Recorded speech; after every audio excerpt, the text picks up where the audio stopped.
Assalamualaikum warahmatullahi wabarakatuh. Bapak dan Ibu yang saya hormati, sahabat semua yang sedang menyimak dari manapun berada, semoga hari ini kita semua diberi kesehatan, ketenangan, dan rezeki yang cukup serta berkah. Saya tahu, belakangan ini banyak di antara kita yang rasanya seperti digantung oleh satu kata yang sederhana, tapi efeknya luar biasa, keputusan. Keputusan besar dari pemerintah yang katanya akan ditahan dulu sampai akhir Maret. Dan seperti biasa, kalau ada kata ditahan, pikiran kita langsung berlarian. Ada yang menebak-nebak, ada yang mulai curiga, ada yang merasa kecewa, ada juga yang mencoba tenang tapi tetap kepikiran. Wajar, karena keputusan pemerintah itu bukan sekadar berita di layar ponsel. Keputusan itu bisa menyentuh harga kebutuhan, biaya hidup, peluang usaha, rencana keluarga, bahkan rasa aman kita sehari-hari. Coba kita jujur sebentar, siapa yang beberapa hari ini jadi lebih sering membuka grup chat, menunggu kabar, menatap notifikasi, lalu ketika tidak ada kejelasan, hati jadi panas dingin? Siapa yang tiap dengar potongan informasi langsung bertanya, jadi benar nggak sih? Kok ditunda terus? Dan siapa yang mulai lelah karena informasi yang beredar itu seperti ombak, datang besar, lalu surut, lalu datang lebih besar lagi, tapi tidak pernah benar-benar membawa kapal kita ke pelabuhan kepastian? Kalau Bapak dan Ibu merasakan itu, Anda tidak sendiri. Nah, di kesempatan ini kita akan membahasnya dengan cara yang pelan-pelan, tidak melebih-lebihkan, tidak menakut-nakuti, tapi juga tidak meninabobokan. Kita akan mencoba memahami satu pertanyaan inti. Mengapa pemerintah memilih menahan keputusan sampai akhir Maret? Kenapa tidak sekarang saja? Kenapa tidak diputuskan lebih cepat supaya masyarakat tidak bingung? Apa yang sebenarnya terjadi di balik meja rapat, di balik angka-angka, di balik kata menunggu data? Dan yang paling penting, setelah kita paham polanya, apa yang sebaiknya kita lakukan agar tidak ikut terseret arus spekulasi? Bapak dan Ibu, dalam dunia kebijakan, ada satu kenyataan yang sering tidak kita lihat dari luar. Keputusan besar jarang lahir dari satu sebab tunggal. Biasanya, ia lahir dari tumpukan pertimbangan yang saling kait-mengait. Ada pertimbangan keuangan negara, ada pertimbangan stabilitas harga, ada pertimbangan politik, ada pertimbangan hukum, ada pertimbangan kesiapan sistem, ada pertimbangan komunikasi publik. Jadi ketika kita mendengar ditahan sampai akhir Maret, itu bukan sekadar kalimat. Itu semacam sinyal bahwa pemerintah sedang menunggu satu momen yang dianggap paling aman, paling lengkap datanya, dan paling kecil risikonya untuk mengambil keputusan yang dampaknya besar. Mari kita mulai dari yang paling dasar, akhir Maret itu ujung dari kuartal pertama. 3 bulan pertama dalam satu tahun anggaran sering dianggap fase membaca arah. Di Januari dan Februari, banyak angka masih bergerak liar. Penerimaan belum stabil, belanja masih penyesuaian, program-program baru masih mencari bentuk, dan biasanya ada efek sisa dari tahun sebelumnya. Tetapi ketika memasuki akhir Maret, pemerintah sudah punya potret yang lebih utuh tentang apa yang sebenarnya terjadi. Bukan dugaan, bukan target, tetapi realisasi. Dan dalam kebijakan, realisasi itu jauh lebih berbicara dibanding rencana. Bayangkan begini, kalau Bapak dan Ibu punya usaha kecil di rumah, misalnya warung, toko, atau jasa, awal tahun itu seperti masa kita menata ulang. Kita belum tahu apakah pelanggan ramai seperti tahun lalu, apakah harga bahan baku naik, apakah ongkos operasional bertambah, apakah ada faktor yang membuat pemasukan turun. Kalau di minggu pertama Januari kita langsung mengambil keputusan besar, misalnya menambah karyawan, memperbesar stok, atau berutang untuk ekspansi, tanpa melihat dulu 2-3 bulan berjalan, risikonya tinggi, karena kita masih bergerak di atas perkiraan. Nah, pemerintah pun demikian, hanya skalanya jauh lebih besar dan dampaknya jauh lebih luas. Di 3 bulan pertama, pemerintah biasanya ingin memastikan beberapa hal yang sangat krusial. Pertama, bagaimana kondisi pemasukan negara? Apakah aliran penerimaan berjalan normal? Apakah ada sektor yang melambat? Apakah ada faktor yang membuat penerimaan tertahan? Kedua, bagaimana belanja berjalan? Apakah belanja program prioritas terserap? Apakah ada kebutuhan darurat yang membuat belanja membengkak? Apakah ada pos-pos yang harus ditahan atau dipercepat? Ketiga, bagaimana kondisi ekonomi umum? Apakah daya beli masyarakat stabil? Apakah harga-harga terkendali? Apakah ada tanda-tanda guncangan dari luar yang bisa menekan ekonomi domestik? Keempat, bagaimana kondisi pasar dan kepercayaan? Karena kebijakan besar, kalau diumumkan di saat yang salah, bisa memicu reaksi berantai. Orang panik, pasar bereaksi, harga bergerak tidak terkendali, dan akhirnya tujuan kebijakan malah berbelok. Maka ketika pemerintah memilih menunggu sampai akhir Maret, salah satu alasan paling kuat adalah data kuartal pertama sudah cukup untuk mengambil keputusan dengan kepala dingin. Di awal tahun, data itu seperti potongan puzzle. Kita melihat satu dua keping, lalu mencoba menebak gambar besarnya. Tapi di akhir Maret, puzzle itu sudah lebih lengkap. Masih belum sempurna, tetapi cukup untuk memastikan kita tidak sedang salah baca arah. Namun Bapak dan Ibu, ada alasan lain yang sering luput. Keputusan besar bukan hanya soal mau atau tidak mau, tetapi soal siap atau tidak siap. Kadang orang mengira kalau pemerintah sudah ingin, tinggal tekan, selesai. Kenyataannya tidak sesederhana itu, karena setelah keputusan keluar ada konsekuensi teknis yang harus berjalan rapi, ada sistem pembayaran, ada mekanisme penyaluran, ada prosedur pengawasan, ada jalur koordinasi antar lembaga, ada perangkat aturan turunan. Kalau semuanya belum siap, keputusan yang diumumkan terlalu cepat bisa berakhir kacau. Dan kekacauan kecil dalam kebijakan publik itu bisa terasa besar di masyarakat. Coba bayangkan misalnya sebuah kebijakan yang menyentuh harga atau bantuan. Begitu diumumkan, masyarakat menunggu pelaksanaan. Kalau pelaksanaan terlambat, orang kecewa. Kalau pelaksanaan tidak seragam, orang marah. Kalau pelaksanaan salah sasaran, orang merasa diperlakukan tidak adil. Maka banyak pemerintah memilih pola tahan dulu sampai siap, dibanding umumkan dulu baru beresin belakangan. Karena once kepercayaan publik turun, memperbaikinya tidak mudah. Kepercayaan itu seperti kaca, sekali retak, mau direkatkan sehalus apapun, bekasnya masih terlihat. Lalu kenapa akhir Maret dianggap momen siap? Karena biasanya dalam 3 bulan pertama pemerintah juga menyelesaikan konsolidasi internal. Apa artinya konsolidasi internal? Artinya memastikan semua pihak yang terlibat sudah satu suara, satu jalur, satu prosedur. Kebijakan besar itu jarang hanya milik satu kementerian atau satu lembaga. Ada lembaga yang mengatur anggaran, ada yang mengatur teknis, ada yang mengatur pengawasan, ada yang mengatur data. Kalau tidak kompak, kebijakan itu seperti kendaraan yang rodanya tidak seimbang. Jalan sedikit saja sudah oleng. Di sisi lain, akhir Maret juga sering dipilih untuk alasan komunikasi publik. Bapak dan Ibu, komunikasi itu bukan sekadar menyampaikan kabar. Komunikasi itu juga mempersiapkan masyarakat agar tidak salah paham. Pemerintah butuh waktu untuk menyusun narasi, menjelaskan skema, menyiapkan pertanyaan-jawaban, menyiapkan kanal informasi, dan memastikan bahwa informasi yang keluar itu tidak setengah-setengah. Karena informasi yang setengah-setengah itu bahan bakar hoaks. Kalau pemerintah menyampaikan sesuatu dengan kalimat yang terlalu umum, ruang kosongnya akan diisi oleh spekulasi, dan spekulasi itu cepat sekali menyebar, apalagi di era sekarang. Saya yakin Bapak dan Ibu sudah merasakan, begitu ada kabar akan diputuskan akhir Maret, langsung muncul versi-versi lain. Ada yang bilang pasti disetujui, ada yang bilang pasti ditolak, ada yang bilang sudah bocor angkanya, ada yang bilang ini cuma strategi politik, ada yang bilang ini permainan, padahal kita belum punya dokumen resmi, belum ada penjelasan utuh. Tetapi arus informasi berjalan lebih cepat daripada verifikasi. Dan di tengah arus itu, masyarakat yang paling rentan adalah mereka yang sedang berharap, sedang butuh kepastian, sedang menunggu perubahan. Nah, sekarang kita masuk ke bagian yang sering membuat orang bertanya, apakah menahan keputusan itu berarti pemerintah ragu-ragu? Apakah berarti pemerintah tidak punya arah? Jawabannya tidak selalu begitu. Kadang menahan keputusan itu justru tanda kehati-hatian, bukan karena tidak berani tetapi karena sadar betul dampaknya besar. Orang yang bijak ketika memegang keputusan yang menyentuh jutaan orang biasanya tidak tergesa-gesa.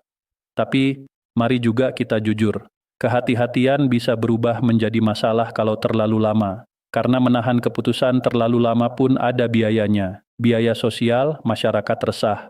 Biaya ekonomi, pelaku usaha menahan langkah. Biaya psikologis, orang sulit merencanakan hidup. Pemerintah tahu itu. Maka kenapa akhir Maret menjadi semacam batas? Karena itu titik kompromi. Tidak terlalu cepat sehingga datanya belum matang dan tidak terlalu lama sehingga ketidakpastian makin membesar.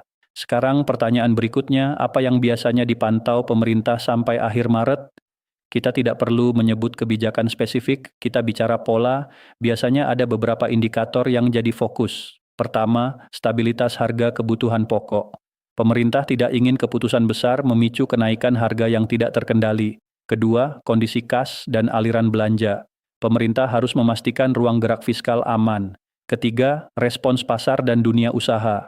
Karena kalau pasar bereaksi negatif, dampaknya bisa masuk ke nilai tukar, biaya impor, harga-harga.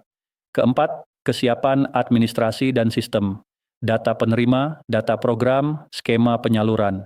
Kelima, risiko politik dan sosial.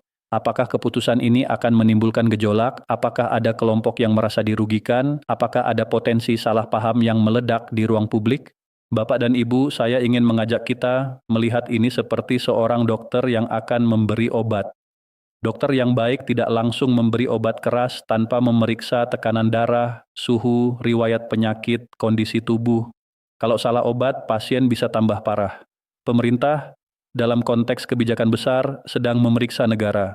Memeriksa apakah tubuh ekonomi dan fiskal cukup kuat untuk menerima obat yang efeknya luas. Karena kebijakan itu seperti obat, ada manfaat, ada efek samping. Yang dicari adalah manfaatnya besar, efek sampingnya minimal.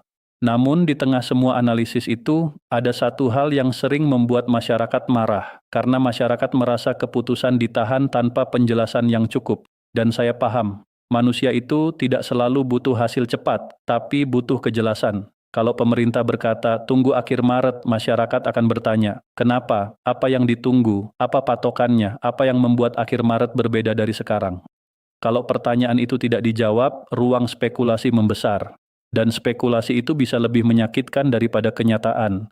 Maka, kalau kita ingin bersikap bijak, ada dua sisi yang perlu kita pegang. Di satu sisi, kita bisa memahami bahwa pemerintah menunggu data kuartal pertama untuk memastikan keputusan diambil berdasarkan realitas, bukan asumsi. Di sisi lain, kita juga bisa mendorong agar komunikasi pemerintah lebih jelas, lebih transparan, supaya masyarakat tidak terseret rumor. Dua hal ini bisa berjalan bersama.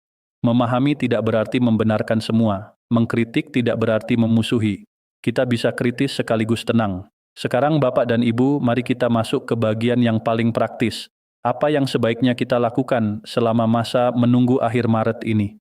Ini penting, karena menunggu itu melelahkan. Kalau kita tidak punya pegangan, maka pegangan kita harus jelas. Pertama, batasi konsumsi informasi yang tidak jelas sumbernya. Ini sederhana tapi dampaknya besar. Kalau kita setiap hari menelan 5 versi rumor, hati kita akan naik turun seperti roller coaster. Hari ini senang, besok kecewa, lusa marah, minggu depan putus asa. Padahal belum ada keputusan. Ini bukan soal lemah iman atau lemah mental. Ini soal manusia yang dibombardir informasi. Jadi pilihlah sumber informasi yang lebih bertanggung jawab dan jangan jadikan pesan berantai sebagai pegangan hidup. Kedua, jangan membuat keputusan finansial besar berdasarkan sesuatu yang belum pasti. Ini prinsip yang sering dilanggar karena harapan. Banyak orang sudah merencanakan ini itu, sudah berjanji, sudah mengikat komitmen padahal keputusan belum keluar, boleh berharap. Boleh merencanakan, tetapi jangan menaruh hidup kita di atas sesuatu yang belum resmi. Karena kalau nanti hasilnya berbeda, yang sakit bukan hanya hati, tapi juga keuangan rumah tangga. Ketiga, siapkan dua rencana. Rencana A jika keputusan sesuai harapan, rencana B jika keputusan belum sesuai harapan. Ini cara berpikir yang menenangkan, karena orang panik biasanya karena hanya punya satu rencana. Kalau rencana itu tidak terjadi, dia merasa dunia runtuh. Padahal kalau kita punya dua skenario, kita akan lebih siap. Kalau hasilnya baik, kita bersyukur. Kalau hasilnya belum baik, kita tetap bisa melangkah karena sudah punya alternatif. Keempat, jaga emosi di ruang sosial. Ini penting. Biasanya ketika isu kebijakan besar beredar, keluarga bisa ikut panas, grup bisa berantakan, teman bisa saling sindir. Kadang kita terpancing untuk menyalahkan, menghakimi, atau menyebarkan kabar yang kita sendiri belum yakin. Padahal ketenangan sosial itu mahal. Kalau satu kebijakan membuat masyarakat saling curiga, itu kerugian besar yang tidak terlihat di angka-angka. Jadi tahan jari kita sebelum mengetik, tahan mulut kita sebelum menyebarkan. Tabayun dulu. Menahan diri itu juga bentuk ibadah dan kedewasaan. Sekarang, mari kita bicara sedikit tentang akhir Maret sebagai momen psikologis. Kenapa tanggal itu terasa begitu penting? Karena manusia suka pada batas waktu. Kalau tidak ada batas waktu, penantian terasa tanpa ujung. Dengan adanya akhir Maret, setidaknya ada garis finish. Tapi ada bahaya juga, ketika mendekati garis finish, ekspektasi naik. Dan ketika ekspektasi naik, emosi jadi lebih rentan. Maka menjelang akhir Maret nanti, kemungkinan rumor akan makin ramai. Video-video akan makin banyak. Narasi akan makin dramatis, karena banyak pembuat konten tahu. Menjelang keputusan, perhatian publik tinggi. Disinilah kita harus ekstra waspada. Bapak dan Ibu, saya ingin menekankan satu hal. Tidak semua orang yang berbicara keras itu benar. Tidak semua yang berani menyebut angka itu punya dasar. Kadang yang paling meyakinkan justru yang paling berbahaya karena ia membuat kita menaruh harapan pada sesuatu yang belum jelas. Dan ketika harapan itu runtuh, yang disalahkan bukan pembuat rumor tetapi keadaan, pemerintah, bahkan diri sendiri. Padahal sumber masalahnya adalah kita terlalu cepat percaya. Lalu, kalau nanti akhir Maret tiba, apa yang realistis bisa terjadi? Ada beberapa skenario, dan saya sampaikan ini bukan untuk menebak-nebak, tetapi supaya kita siap mental. Skenario pertama, keputusan keluar dan sesuai dengan harapan banyak orang. Dalam skenario ini, biasanya akan ada penjelasan skema, jadwal, dan tahap pelaksanaan. Namun jangan lupa, keputusan keluar tidak selalu berarti dampaknya langsung terasa hari itu juga. Karena setelah keputusan, ada eksekusi teknis. Jadi kalau keputusan diumumkan, tapi pelaksanaannya bertahap, itu bukan otomatis berarti ingkar. Itu bisa jadi karena sistem butuh waktu. Yang penting, skemanya jelas, jalurnya jelas, kanal informasinya jelas. Skenario kedua, keputusan keluar tapi bersifat terbatas. Misalnya, tidak sebesar yang dibayangkan masyarakat, atau hanya menyentuh sebagian aspek. Ini sering terjadi karena kompromi. Pemerintah mungkin ingin menjaga keseimbangan, membantu masyarakat, tapi tetap menjaga stabilitas. Dalam skenario ini biasanya ada pro kontra. Ada yang puas, ada yang kecewa. Maka kita harus menyiapkan diri bahwa keputusan pemerintah jarang membuat semua orang bahagia sekaligus. Skenario ketiga, keputusan ditunda lagi dengan alasan tertentu. Ini yang paling memicu emosi. Tetapi kalau itu terjadi, pertanyaan pentingnya adalah, apakah penundaan itu disertai penjelasan yang jelas dan masuk akal, atau hanya kalimat menggantung? Kalau penjelasannya jelas, masyarakat mungkin tetap kecewa, tetapi setidaknya bisa memahami. Kalau penjelasannya kabur, rumor akan meledak 2 kali lipat. Maka di sini, kunci besarnya adalah komunikasi. Skenario keempat, keputusan keluar tapi berisi penyesuaian yang mengharuskan masyarakat beradaptasi. Ini juga mungkin. Kebijakan kadang bukan hanya memberi, tetapi juga mengatur ulang. Dan ketika ada pengaturan ulang, selalu ada masa transisi. Masa transisi itu rawan salah paham, maka masyarakat perlu informasi yang rapi dan pemerintah perlu jalur layanan yang responsif. Bapak dan Ibu, dari semua skenario itu ada satu benang merah, ketenangan kita akan jauh lebih terjaga kalau kita memahami proses, bukan hanya mengejar hasil. Karena hasil itu di luar kendali kita, tapi cara kita menyikapi proses, itu masih bisa kita atur. Kita bisa memilih untuk tidak menjadi korban rumor, kita bisa memilih untuk menyiapkan rencana, kita bisa memilih untuk menjaga keluarga tetap tenang, kita bisa memilih untuk mengelola ekspektasi. Saya tahu ada yang akan bertanya, tapi bukankah kita berhak menuntut kepastian? Betul, kepastian itu hak publik. Namun menuntut kepastian tidak harus dengan panik. Kita bisa menuntut kepastian dengan cara yang sehat. Meminta penjelasan, mengikuti kanal resmi, menyampaikan aspirasi dengan tertib.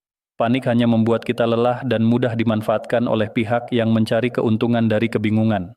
Sekarang saya ingin mengajak Bapak dan Ibu melakukan satu latihan sederhana. Kalau hari ini kita belum punya keputusan, apa yang masih kita punya? Kita masih punya rutinitas, kita masih punya keluarga, kita masih punya kemampuan untuk mengatur pengeluaran, kita masih punya kesempatan untuk memperbaiki hal-hal kecil yang sering kita tunda. Banyak orang menunggu keputusan besar, padahal kehidupan sehari-hari juga perlu keputusan kecil. Keputusan untuk hidup lebih teratur, keputusan untuk mengurangi belanja impulsif, keputusan untuk menjaga kesehatan, keputusan untuk menjaga hubungan baik. Kadang ketenangan itu lahir bukan karena kabar besar, tetapi karena kita merapikan hal-hal kecil. Bapak dan Ibu, saya juga ingin menyampaikan satu pesan yang mungkin terdengar sederhana. Jangan biarkan akhir Maret menjadi satu-satunya sumber kebahagiaan kita.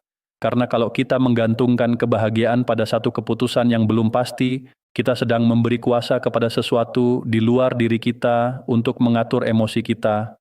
Lebih baik kita berharap, tapi tetap bersandar pada hal-hal yang lebih stabil, syukur, usaha, doa, dan rencana yang realistis. Tentu berharap itu manusiawi, doa itu baik, kita boleh berdoa agar keputusan pemerintah membawa kebaikan, membawa kemudahan, membawa keadilan. Kita boleh berharap agar keputusan itu menguatkan ekonomi keluarga, menenangkan masyarakat, membuka peluang. Tetapi sambil berharap, kita tetap menyiapkan diri untuk segala kemungkinan. Karena orang yang kuat bukan orang yang tidak pernah kecewa, tetapi orang yang mampu berdiri meski hasilnya tidak selalu sesuai harapan. Sekarang, sebelum kita menutup pembahasan panjang ini, mari kita simpulkan dengan cara yang sederhana agar tidak ada salah paham. Pemerintah menahan keputusan sampai akhir Maret bukan semata-mata karena ingin membuat masyarakat menunggu, tetapi karena akhir Maret adalah titik di mana data kuartal pertama lebih lengkap, koordinasi internal biasanya lebih matang, kesiapan sistem lebih siap, dan risiko kebijakan bisa dihitung dengan lebih jelas. Menahan keputusan juga bisa menjadi strategi untuk menjaga stabilitas dan memastikan kebijakan tidak diumumkan sebelum perangkat pelaksanaannya siap. Namun, penahanan keputusan tanpa komunikasi yang jelas bisa memicu rumor dan keresahan, sehingga yang juga penting adalah transparansi dan penjelasan yang rapi. Lalu untuk kita sebagai masyarakat, selama masa menunggu ini, langkah paling aman adalah batasi rumor, pegang informasi yang lebih jelas, jangan membuat keputusan besar berdasarkan kabar yang belum resmi, siapkan skenario A dan B, dan jaga ketenangan keluarga serta lingkungan sosial. Menjelang akhir Maret, rumor biasanya meningkat, jadi kewaspadaan harus meningkat juga. Dan yang paling penting, jangan menggantungkan kebahagiaan pada sesuatu yang belum pasti. Berharap boleh, tapi pijakan harus tetap kuat. Bapak dan Ibu, bagaimana menurut Anda? Apakah penjelasan seperti ini membantu melihat gambaran lebih utuh? Apakah Anda termasuk yang merasa penundaan ini wajar, atau justru merasa pemerintah seharusnya lebih cepat dan lebih jelas? Silakan tuliskan pendapat Bapak dan Ibu dengan santun di kolom komentar, karena seringkali perspektif dari masyarakat itu membuka sudut pandang yang tidak kita lihat sendiri. Semoga kita semua diberi ketenangan menunggu, diberi kejernihan memilah informasi, dan diberi kemudahan dalam setiap urusan. Terima kasih sudah menyimak sampai selesai. Wassalamualaikum warahmatullahi wabarakatuh.